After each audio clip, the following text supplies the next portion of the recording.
I'm going to kick off this talk by going over some of the concepts that are in the title itself. What do we mean by socialism, national liberation, etc.? And after that overview, Mo is going to focus on some specific current examples. Of course, Palestine, given the upsurge in military activity and Israel's desire to wipe out Gaza. But to start, what do we mean by socialism? Now, instead of Stalin's top-down and repressive approach, or that of socialists in the NDP who wait for election results, in Spring we have more of a bottom-up model. We think of socialism as the highest form of democracy, based on the collective power of the working class, having control over what we produce, and, just as importantly, how we produce it. A socialist society would be ecologically sustainable, and we would free ourselves from all forms of oppression, and we would take control of our lives in a peaceful world. And to do this requires the overthrow of capitalism. Even though in the here and now we fight for reforms, we know that ultimately the system has to be overthrown. We believe in mass action from below, not waiting for leaders to show the way, even if it's leaders we voted for, whether in an election for government or in our trade unions. But that doesn't mean that we always want to go along with random actions by a few actors. We're not uncritical around that. But instead, we look to influence as many people as possible, to protest in the streets, to take control of their workplaces, to learn and gain confidence in our ability to win. So when you get back to socialism, you get back to basics like the Communist Manifesto, written in 1848 by Marx and Engels, that ends with the call, workers of the world, unite, right? Workers of the world, unite. But we're all in different countries, so how does that work? And it was a question, seriously, that early revolutionaries had to deal with, particularly at the early years of the 20th century when there were two big things going on, World War I and the Russian Revolution. So these were very live discussions. But I want to back up for a second and just talk about what do we mean by nationhood, what do we mean by nations? Because it's shifted over time, and Chris Harman, who was a British Marxist, argued that the modern nation, with its ideal of a homogeneous body of citizens, this is the ideal now, enjoying equal rights, expressing loyalty to a single center of sovereignty, speaking a single language, and that really was a result of capitalism itself. Now, there were states in existence before capitalism really took off, but it was mainly, peasants relating to their lords, and the lords relating vaguely, to some king or queen or whatever. It's not like we understand it today. People didn't think of themselves as belonging to one nation, with one language. But under capitalism, things are very different. And capitalists promote a myth that they only needed a minimal state or no state. This is always we don't need government, let the market rip, etc. But in fact, capitalism over the longer term absolutely needs a state. It needs the state to, issues money, builds roads and ports that the capitalists need to trade, keep the poor from getting revenge on the rich, engage in wars. So states are very important to the ruling class of capitalism.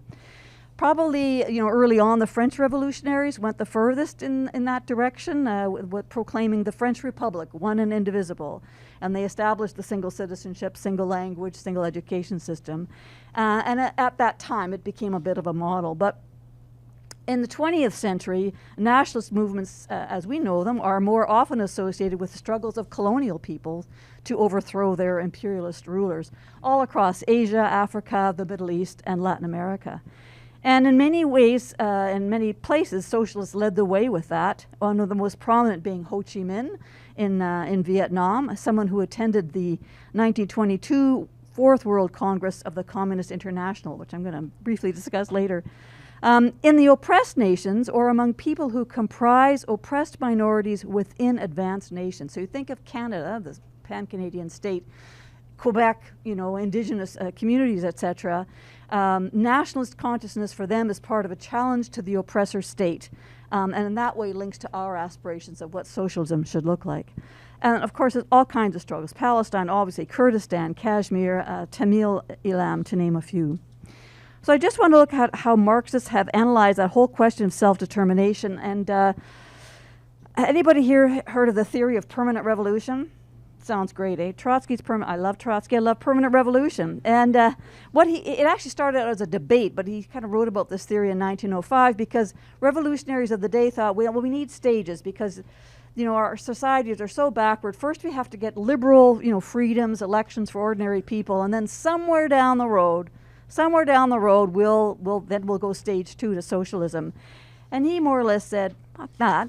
And, you could move directly right on in a backward society to revolution. But the other part of the theory was that there can never be socialism in one country, and that the socialist revolution had to spread not only among advanced economic powers like Europe of the day, but also in the colonies. And obviously there was a link with socialists supporting national liberation. There's another theory, it's kind of based on that, called deflected permanent revolution, and a Marxist named Tony Cliff for Britain developed that, because he looked at, well, if the working class is a central engine of change, how do we explain revolutions that occurred like in Cuba, China, India, Egypt, when in fact the working class either barely existed or it was not very well organized. So he looked at all these and came to the conclusion that in many of these situations, it was often the intelligentsia, of however you want to define that led those revolutions. And they were pretty divorced from the working class, so it was no surprise that when they took power, working class demands were not always at the forefront, and it wouldn't take long for those societies to, just reinforce capitalism. And that explains why national liberation, just on its own, will not bring true freedom for the working class. That can only be achieved when the working class continues the revolutionary struggle to socialism. And the role of revolutionary organizations is absolutely critical. So how do all these theories get reflected in practice? So in the early part of the 20th century, Lannon developed a Marxist analysis of the national question, including the struggles of national minorities living in imperial countries like Russia. For him, nationalism in an oppressor nation played a different role than nationalism in an oppressed nation. He said, a distinction must necessarily be made between the nationalism of an oppressor nation, think Canada, the States, and that of an oppressed nation, Palestine. The nationalism of a big nation and that of a small nation. In respect of this, we nationals, Russians, of a big nation, have nearly always been guilty, in historic practice, of an infinite number of cases of violence. So comes the revolution, 1917. One of the first things the Bolsheviks did was to recognize the independence of Poland and Finland. And they also invited each nation, these many groupings within the Russian Federation, to hold their own Soviet congresses and make their decision whether they wanted to be part of Soviet Russia or not, or on what basis. National minorities were offered not only the ultimate right to separate, but have their own powers over language, education, and culture that gave expression to the right of self-determination. The Soviet governments also endorsed the rights of the Muslim peoples in their lands to seize the lands that had been seized from them by Russian colonists. In 1920, the Bolshevik government held a conference in Baku, which is present-day Azerbaijan, where just a few weeks ago, there was 145,000 people in that enclave who were expelled, essentially. So the irony is horrible. And the next talk in this series, in this room, is Russia 1917, From Prison House of Nations to Socialist Revolution. This is a book that kind of captures the Congress itself and the statements that were made. So I won't go into too much detail, except to say the conference was organized and held in 1920 to recognize a number of key revolutionary and strategic considerations. Firstly, as Lannon had stated, it's the pivotal role of the working class revolutionaries everywhere to support the struggles of colonized nations, to beat back their colonizers. Secondly, these same struggles could form an important part of weakening the imperial powers, and at the time, Britain was the foremost imperial power, who were then attacking the Russian Revolution. So as you may know, there were dozens of countries, including Canada, who sent troops over to Russia to try to overthrow the revolution there. And then the third consideration that was in many of these regions or countries, the national liberation movements themselves and their bourgeoisies were quite weak. So it left a bit of an opening for communists to try and take the lead and to make that link to going directly to overthrowing capitalism. There were about 2,000 delegates from a number of, a dozen of communities. This one book here, is this the one here? Yeah. Liberate the Colony. So John Riddell actually was at our meeting last night, and he co-authored this book that documents the statements that were made by leaders at the time. It's called Liberate the Colonies, Communism and Colonial Freedom, 1917 to 1924. It includes some of the statements from the Baku conference, not only made by Russian revolutionaries, but there were revolutionaries from around the world, China, India, etc. One of them, M.N. Roy from India, had great debates with Lenin, and they had a joint discussion, and they issued this statement. The Communist International, which is like a loose federation of all the communist parties around the world at the time, must also declare and explain theoretically that with the help of the proletariat of the advanced, meaning economically advanced countries, the backward, economically backward countries, can arrive at Soviet organization and through, now they do talk about stages, avoid the capitalist system, arrive at communism directly. Now, this all sounds good, so what happened? With the betrayal of the Russian Revolution by Stalinist forces came the demise of such internationalism, and in fact replaced with the notionism of socialism in one country. And that was lauded, well, this is what we have to do. And then Russians' foreign policy was totally dominated by what's going to keep Russia intact, and never mind these colonial struggles. But, you know, let's never forget, it was the internationalism stressed at the Baku conference and in a couple of world congresses after that that really beautifully showed how the statement, "Workers of the World Unite," can be brought to life. I just want to make a few comments about Indigenous communities in Canada, because we're very familiar, we were at the rally today. And as we know, the very founding of Canada was highlighted by the oppression of Indigenous people. But when they speak of nationhood, do they do so in the same way as other nations? Are First Nations nationalists, and what should be the response of non-Indigenous people? I had the distinct privilege of working in a number of First Nations communities a number of years ago. So this is nothing like a not great survey, just people I asked the question to, and books that I read at the time. What do you mean by self-determination or a First Nation?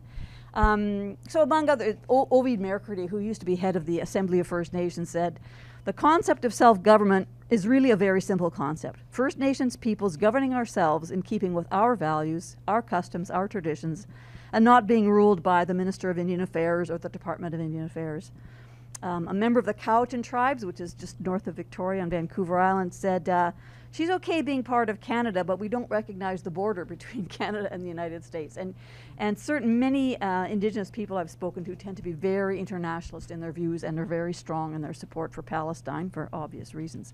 And they don't understand why drawing a piece of, line on a piece of paper is going to distinguish, what country you're in. And so I don't know, people might have had different experiences or different conversations, but the term nationalist is not necessarily used, but obviously they're fighting the repression of the state. And for that reason, we were the first to defend the right for self-determination. However, Indigenous communities choose to define that. The form of alliance that Indigenous communities choose to have or not have with the rest of Canadians will be up to those communities to decide. And this leads us to an important point, namely the need to have both unconditional but not uncritical support for cross-class self-determination movements, because most of them are both, the local kind of folks who have power within the community and those that are exploited or oppressed overall. So there are situations when a movement makes a decision that we think undermines the struggle for freedom because the decision makes it an important capitulation to capitalism. And so there have been rare but real examples, just as an example, where an oppressed people decides to partner with big business because they've got the poverty gun to their head, and they see this as the only way to provide just the basic needs of their people. Yeah, so you'd think, well, you shouldn't be doing that. You've lined up with this forestry company or this mining company, and it's going to lead to climate change and da-da-da-da-da. So we might be aware of those. But as was made in the comment, if any of you were here at the meeting this morning, our role is to put pressure on the Canadian state to get their claws out of those communities, to make space for those debates to happen there, and they decide what they want. The question of armed struggle in movements is often a flashpoint as well. But our role is to educate and mobilize people in our own country and give solidarity to those movements around national determination. Because the business-oriented leaders, whether the business owners or the intelligentsia in those communities, they will rely on and try to appeal to the working class or peasantry. But basically, they're using workers. They're using the masses for their own ends, and they're going to betray them. But as soon as resistance from below shows itself, we see the limits of the struggles that are not led by and for workers. Socialists, therefore, will always emphasize the centrality of the working class, leadership, and class issues in struggles for national liberation. So in closing, given the precarious state of the planet and our societies, the choice really is between socialism and barbarism. Supporting national liberation struggles can help weaken the imperialist powers and increase the confidence of workers in these countries and our own to overthrow the capitalist class globally and nationally once and for all. We have to break down the divisions of the working class along national lines in order to form a united struggle from below against all oppression and exploitation, and break these false nationalist alliances that really only serve the capitalist class in the end. We need more organized socialists to put forward the clearest demands and strategies to ensure a class-based approach to solidarity. And I know there are people here who've been active in movements around national self-determination or indigenous solidarity movements, and we'd love to hear what you've learned from your experiences so we can all learn and grow together. Thank you.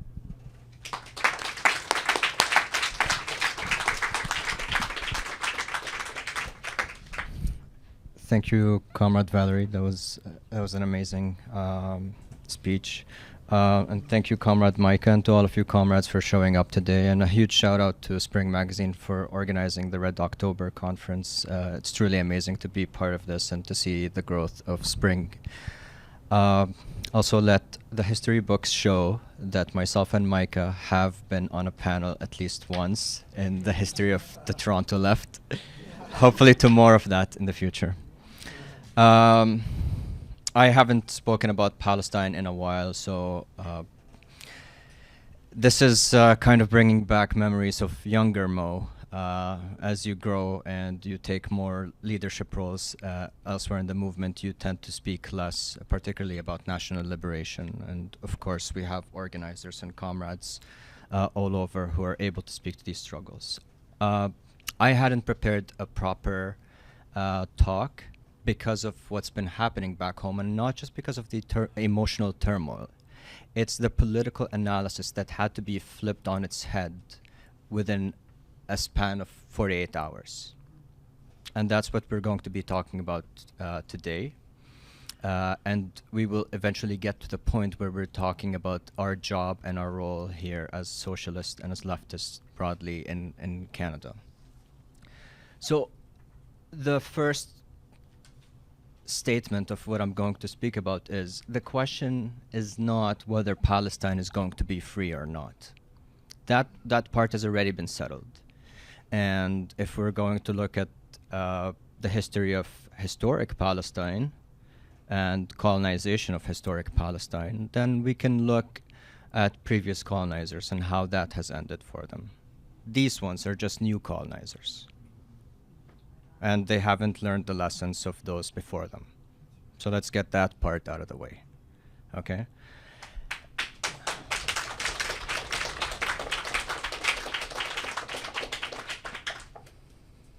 We'll save the applause for later. Let's look at what happened last week. At the Gaza Strip, in a fortnight, basically, the resistance has demolished the siege. It has actually broken out of the siege of Gaza and has reclaimed territory that has been untouched since 48 and 67. So that's the culmination of the colonization process that eventually got us the Nakba, the mass ethnic cleansing, the Exodus, and then the 67 Arab-Israeli war. That's land that hasn't been touched for a while. So what's happened, and what you would see on the streets of Toronto and elsewhere in Canada, as much as media likes to talk about violence and all of that, and Palestinians celebrating, what they're celebrating isn't the violence. We'll talk about violence. They're celebrating reclaiming land. They're celebrating reversing colonization. That's what's being celebrated right now. That's a monumental moment. After 17 years or so of a siege on Gaza Strip, one of the most inhumane sieges in history, the resistance has been able to break out. And it has launched attacks against Israeli military targets and Israeli army and Zionist sites overall. Now we can think of what the repercussions of that would be, and we can think of where our moral compass stands on that, but that's besides the main point. The Israeli army had then went into a frenzy, because that's not something that has happened very often or has happened at all in recent memory. This is unprecedented in a way. But it poses a few questions. What happens from this point onwards? And what are the possible repercussions of what has happened? This is very shrewd political analysis. There are 3 possible scenarios that can play out from this point. Scenario 1 is the Israeli military and its armed forces invade the Gaza Strip by ground. Okay? And they haven't been into the Gaza Strip on ground since the Second Intifada, so that's the early 2000s. The second scenario is they continue bombarding by air from afar. And then this third scenario is they do nothing. Now, anybody who's sitting in Israeli politics or Zionist politics or the Knesset or whatever would be very wise to do nothing. Let's be clear about that. But there's also repercussions. This is, at the end of the day, a violent struggle. If Mr. Netanyahu would like to do nothing, what's going to happen is further fractures within the social fabric of Zionism. If anyone has been paying attention recently, Zionists, colonizers, settlers have been at each other's necks and have been attacking each other and attacking politicians and blaming one another for what has happened. And you've done this, and no, you've done that. Well, you've done it to each other, I'll tell you.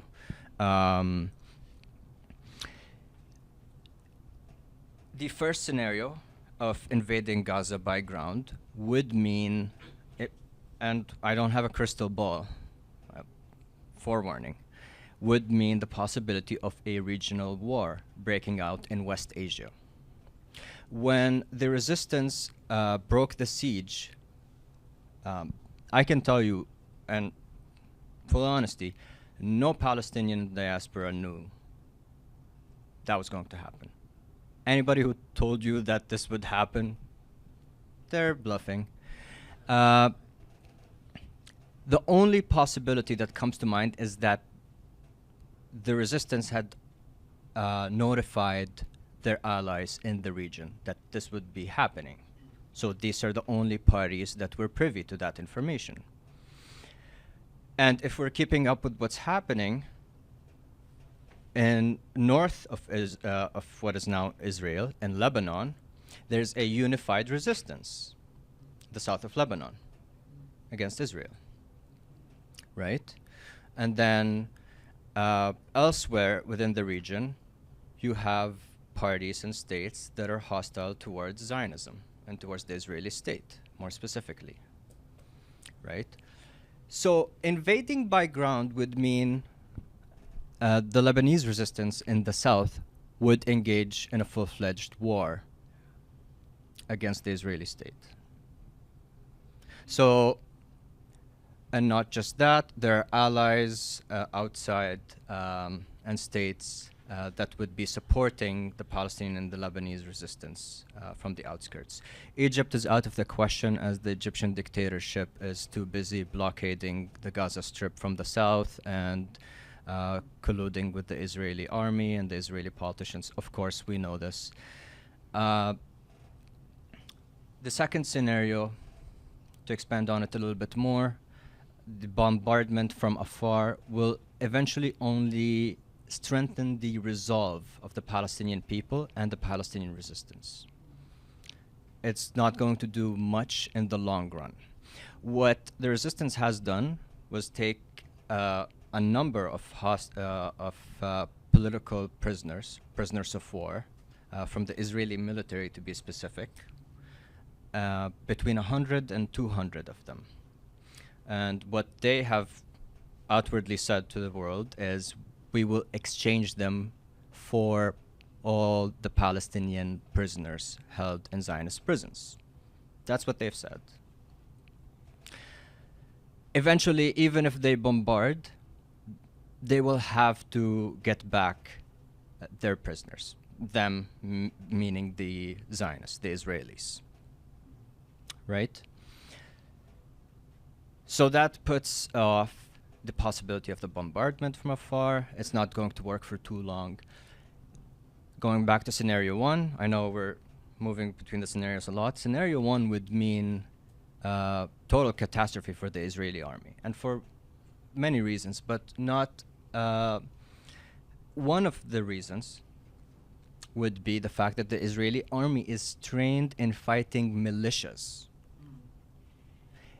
It's not trained in the way of fighting militant groups and hostile neighborhoods. They've hardly had the ability to contain resistance in the West Bank. Imagine invading the Gaza Strip, where the Gaza Strip isn't only just trained militias of resistance, armies of resistance, not militias, sorry. Militias are just 2-3 guys, you give them a gun, go fight. No. And then it's booby-trapped. You're entering a siege city that's been under siege for almost 2 decades. So it's not going to be a pretty scenario if they do invade by ground. Again, repercussion is a full-scale war breaks out or starts escalating into a full-scale regional war, right? Mind you that this is also bad for imperialism. What was happening prior to this breaking out? Normalization efforts. What was the latest of the normalization efforts? Building a road that goes from Israel, it was from Haifa to all the way to the United Arab Emirates and Abu Dhabi, going through Saudi Arabia, Jordan, and eventually somehow getting all the way to India. No business is going to want to have its HQ in Israel while a full war is breaking out. So there are consequences that are at play, and the acts of resistance are actually putting the interests of imperialism and the imperial hold on the region at risk. Okay? So normalization isn't just normalization for the sake of creating relationships between all these states and, you know, Jews and Arabs live happily ever after. And no. There are imperialist interests in the region and domination and hegemony that is being exerted. And we already know that Israel as a nation state is an outpost for US interests and one of the last remnants of British colonial history, or British colonialism. So these are the 3 scenarios. We've laid them out. How it plays out, I can tell you 100%, I don't know. I really don't. And any political analyst that you get and tells you, this is what's going to happen, the only people who know will be the people who are making the decisions. And the Israeli army is trying to make its decisions right now. Netanyahu goes on public stage, on the international stage, and says, we will do to the Palestinians something that's never been done to them before. He's lying. What have they done and not done?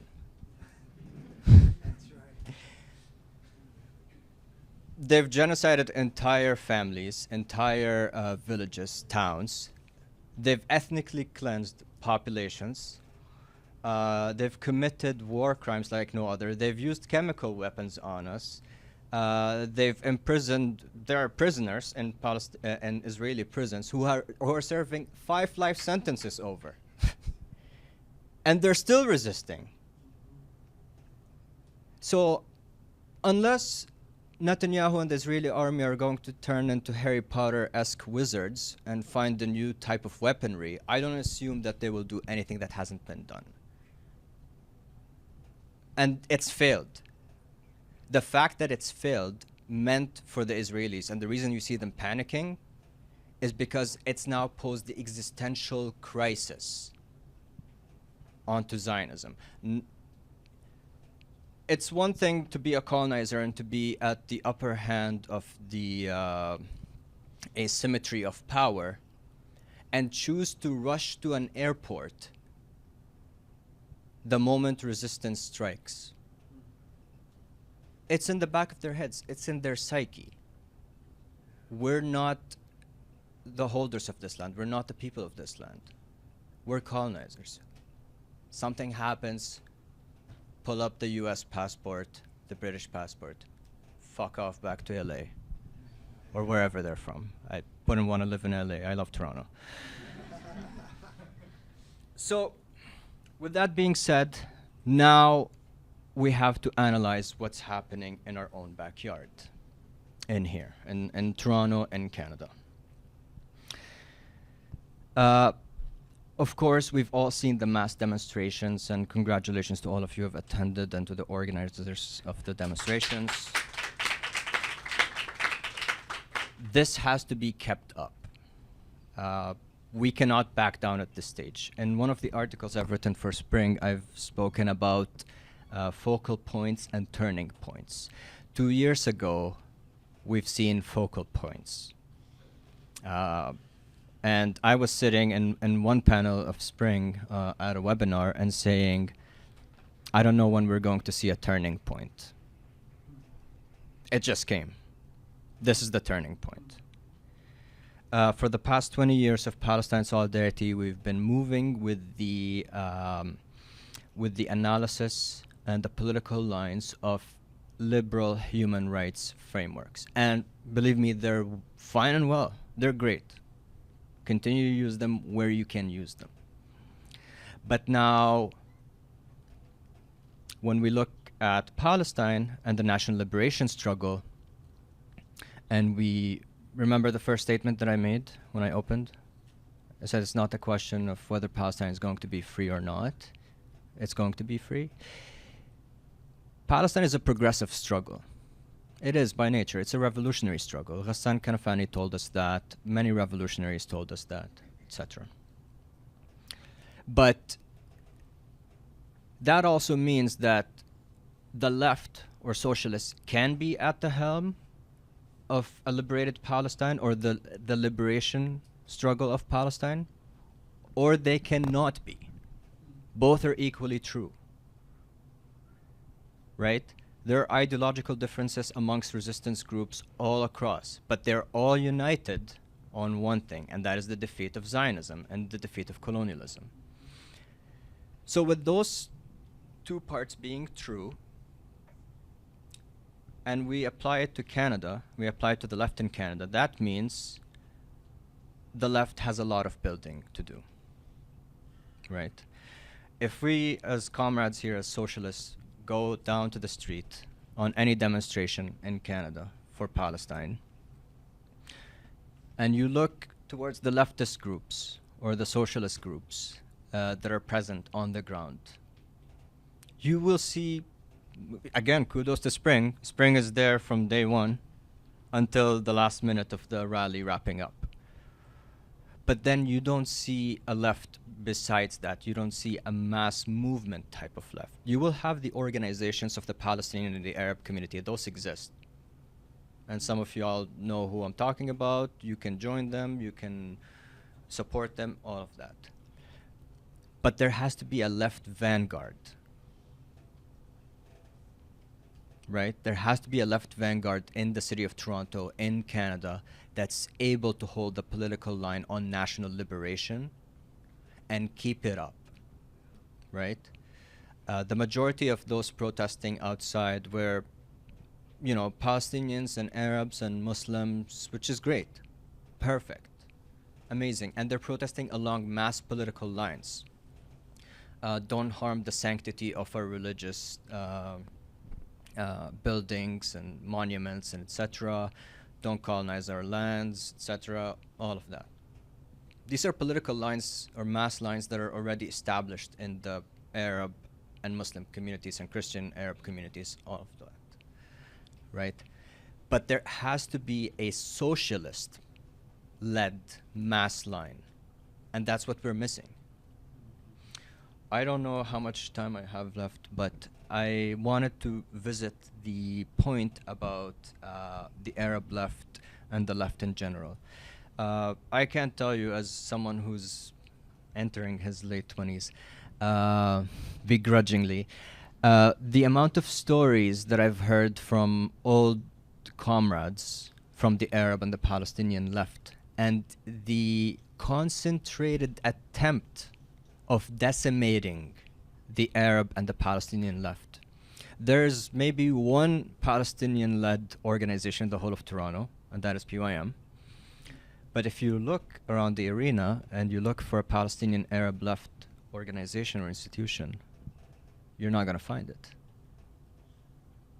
Most of the Arab and Palestinian leftists in the city of Toronto have been continuously attacked by the state, right?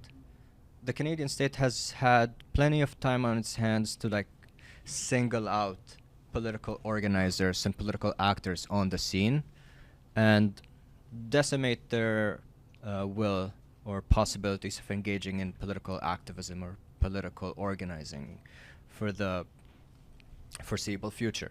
An institution like the Canadian Arab Federation, which was attacked by the federal government, and at the time when Jason Kenney, the most vitriolic character in Canadian politics, was in power, cut off their funding completely. What is now known as PCCC, Palestinian Canadian Community Center, earlier back in the days it was known as Palestine House, that was also attacked and had its funding cut. Many other left or left-leaning Palestinian Arab institutions were decimated. The same is true for Canadian left institutions or left organizations, and comrades from the National Democratic Struggle in the Philippines can also say the same, that they've been targeted and their activism has been targeted, whether it's from the Filipino Marcos Duterte dictatorship and their arms outside, or whether it be the Canadian state. There are concentrated attempts at decimating the left, and we have to rebuild. I don't know what else could be said about Palestine that hasn't already been said. But we have a job right now in the imperial core. Let's not make any mistakes here. Let's not cut any corners. We are in the imperial core, right? The main institutions and states that are funding and arming the Zionist government and the Zionist army are here. They're not anywhere else. So when we fall back on liberal lines of Palestinians are victims and we don't want any violence, we don't want human beings to get killed, etc., all of that, that's all well and fine, but they gave us no other option than violence. Let's be 110% clear about that. They made violence the last resort for us. It is they who are responsible. So we cannot fall back on this line. Without resistance, the Palestinians wouldn't exist at this moment. And the same could be said for the Lebanese population as well, right? So they've put us in this predicament. They have to deal with consequences. We are now up against a propaganda machine like no other. I've seen comrades and leftists and people in the public generally making the statements of, the Canadian media keeps getting it wrong and they make mistakes. No. There's no mistakes. It's intentional. There were no 40 babies that were beheaded. The only babies that were beheaded were Palestinian babies because they've had their heads blown off through the carpet bombing of the Zionist army, right? There's more that could be said, and I wish we had the time to go through all the Zionist and Canadian state propaganda and dismantle it one by one. But there are no mistakes that are being made right now. It's very intentional. So we have to be able to battle their propaganda with socialist propaganda, right? So we have that job in the Imperial Corps. We have the job of cutting off the supply line to the Zionist army and the Zionist state. Do I have how much? 4 minutes? Oh shit, I thought that was like 20. What do you know? I can go through this very fast. So we have the job of cutting off the supply line towards the Zionist state and the Zionist army, and we have the job of establishing a left vanguard, a socialist vanguard that can hold the political line on Palestine. Let me tell you something. When they're attacking the social democrat or second-grade liberal politicians, NDP, about their stance on Palestine, they're not just attacking them because Palestine is, they're morally wrong about what's happening in historic Palestine. Even the right-wing politicians and the liberal politicians know that they're lying to themselves. They're attacking them because Palestine is a vehicle to attack the institution left or the party left, right? We leave electoralism outside of it. Palestine is a vehicle to attack the left, one way or the other, right? We used to say that Palestine is the litmus test for leftists or progressives, and etc. It's not that it's just a litmus test, but it's the underpinning of all the political struggles. If you're able to attack a Canadian politician about Palestine and get them to retract their position, guess what? You might be able to attack them about fair wages and healthcare and get them to retract their position too. So when these, quote unquote, left politicians are retracting their position on Palestine, they might as well roll back everything else. Let's be absolutely clear about that much as well.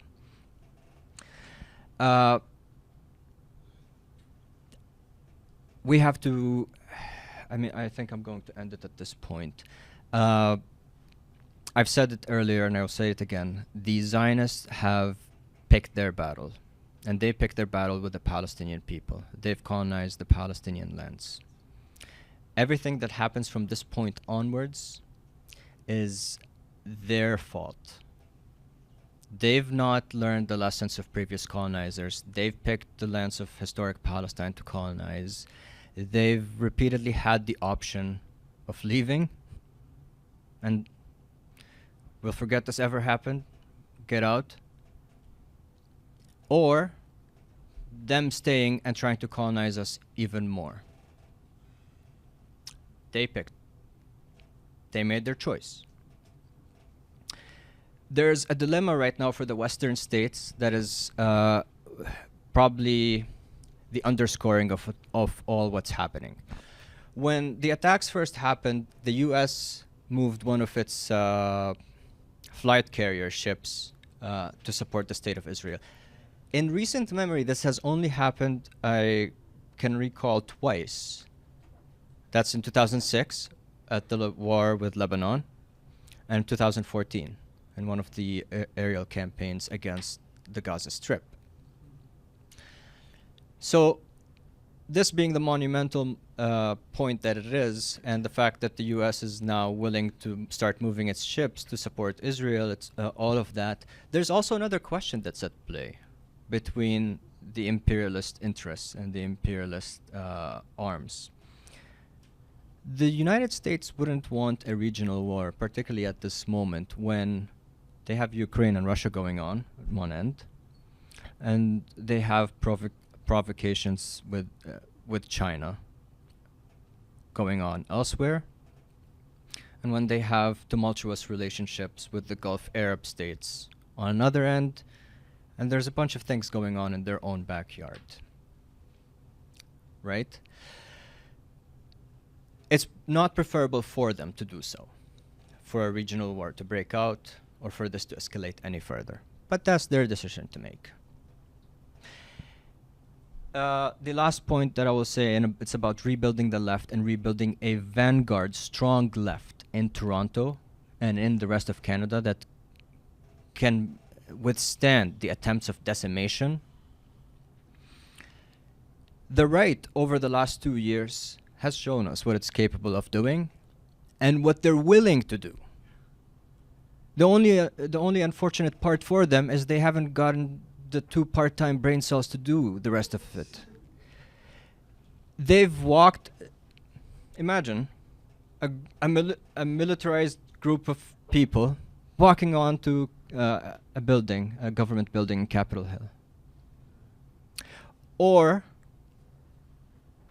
the right organizing truck convoys across Canada and showing us what they want to do and what they're capable of, and uttering fascistic lines across the board.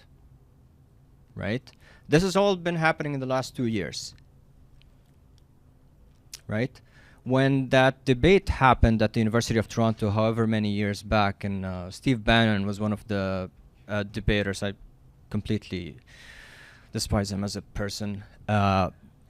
He actually reversed the question. The question was about populism. He said, I don't think the question whether populism is on the rise or not on the rise. He said the question is whether it's going to be nationalist populism or socialist populism. That's from the right. They've understood the challenge. This is just an extraction of the battle that's been going on for the last century or so. It's going to be fascism or socialism. We have to accept the challenge and be able to demonstrate to the right what the left is capable of doing and how far-reaching the left could be. Not what it is right now, what it could be. Right? The next time Palestine is getting bombarded, because it's not going to stop here. I'll promise you this, it's not going to stop here. Israel might be fighting one of its last wars, but that doesn't mean that Israel is going to be decimated and dissolved tomorrow. We don't know how long this will happen. This will take. The next time Gaza is getting bombarded, the left should be part of leading the struggle in Toronto and the rest of Canada. The Muslim community and the Arab community and the Palestinian community will be able to go out on their own. You don't need to tell them twice. Some of their institutions will go out and they will toe the mass political lines that ideally all of us should be supporting them. But there is no socialist political line as far as Canada is concerned. Right? So this is the challenge that is ahead of us. This is what we need to be doing at the next moment. And from this stage onwards, from this point onwards, the struggle has just escalated. So now we either step up to the plate or we lose. Now I don't know about any of you, but I don't like fucking losing. Thank you very much.